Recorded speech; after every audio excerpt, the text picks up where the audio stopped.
This video is going to be different than usual, mainly because, it's not a lore video where I read off the lore. It's like an open discussion. I want people to theorize about this. Uh, so Locke is back, which is huge, both for gameplay and for lore, but I want to get to that later. First, I do want to say, uh, videos on Fated Clash Part 3 and Moonfangs and Cerulean Blaze Rideline lore are coming soon. So, look out for that. I wanted to have Fated Clash Episode 3 done by, this weekend now, the weekend of, February 1st. But, I got busy. Semester starting, stuff like that. But yeah, no. So first, on the lore end of things, I want to start off with Selseera and Arius, who are like major characters in the lore, are actually coming to the TCG now, which I think is huge, especially because, they haven't been cards before. They were there from, I want to say, the beginning. They appear in a lot of the lores as like, speakers. They just kind of say things. I think in some of the like story notes, like after the stories as well, they are also there. So, they have a big impact on the lore. Not like they do a lot of things, like, not like they affect a lot of things, but it's more like they're always there.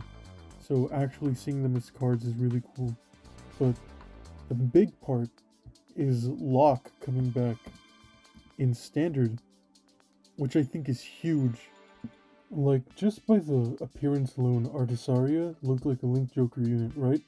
And that's why I got hyped to play her. Like, actually bringing Locke back is huge. Both gameplay-wise and, like, lore-wise. I mean, we've already had Link Jokers in the lore. I'm pretty sure Orphist was part of Link Joker, but, they did not do any sort of Locke thing. And it's interesting because Artisaria also has Shadow Army tokens, and the lore isn't, as I record this, the 1st of February, the lore is not out yet for her. It probably will be soon, or it probably isn't, I just haven't checked, but, it will be huge when, like, we actually figure out more about her. Like, she's definitely going to be a key player in the lore, I feel, because the existence of Locke, like, in the Chakrabarthi Divine era is insane. Considering, like, look back at G. Chaos Breaker had a whole battle royale with himself to, like, have the best version of himself. Just, be an apostle. Or just, like, fuck with everyone. Which is interesting, because then we got Close and Crisis, I think. It was 2 versions of him that ended up surviving, and then they ended up, doing all that stuff, and then they died. So, from what we knew, Chaos Breaker's dead. I'm not saying Artisaria is related to Chaos Breaker, but seeing as Chaos was like the last big Link Joker dude we had with like the ability to lock, I think, I want to feel like there's something coming soon. If not lore related, then maybe in sets. Because now that we have Lock as a thing, we might get a Chaos encounter, which is pretty cool. But also bad. Some people are going to say, oh, the game is dead. Oh, it's not dead. Vanguard's not dying anytime soon, I hope. Maybe gameplay-wise, we might also get, Ezel Scissors. Who knows? I want to mostly talk about the lore though. This is huge. I don't know. I want to hear what you guys think as well though for the lore. Maybe we'll see, Artisaria's backstory really soon. I feel like as most of the Redline lores come out, it's like, kind of a base thing, not a full explanation of what's going on. And like as the stories actually release and get into it, that's when the characters get more fleshed out, which I think is pretty cool. Honestly, yeah, I want to hear what you guys have to say. Like, definitely discuss this. I think this is something that will be really cool to keep an eye on for the future. I don't know. Her design is so cool. and I'm excited to play this, but also I'm excited to see where this goes. Like, is especially because Lyrical Monasterio, as we know, is like on top of a whale, kind of secluded from most people, and it's like a school for idols, I guess. I feel like that's dumbing it down a bit, but you know. So, with that like in mind, how would a Link Joker arrive onto the, whale?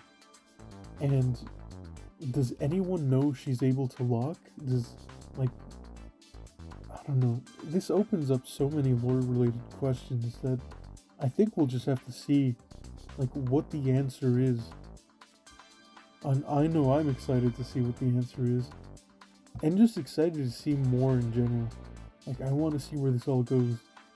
Like, we have the Moon Gatekeepers, and then we have the Link Jokers and Lyrical Monasterio. I also feel like Blangmeyer is going to have a lot to do with this.